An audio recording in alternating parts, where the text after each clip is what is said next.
বর্তমানে ক্রিকেটের জনপ্রিয় আসর টি-20। দেশে দেশে চালু হচ্ছে টি-20-র ফ্র্যাঞ্চাইজি লিগ। ইংল্যান্ডের টেস্ট অধিনায়ক বেন স্টোকের মতে টি-20 ক্রিকেট দিন দিন ব্যবসায় পরিণত হচ্ছে।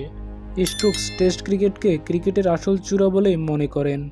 এই প্রসঙ্গে ইংল্যান্ডের টেস্ট অধিনায়ক বলেন, দেখুন, ফ্র্যাঞ্চাইজি ক্রিকেট এখন দেশে দেশে ছড়িয়ে গেছে। আপনি বলতে পারেন কিছু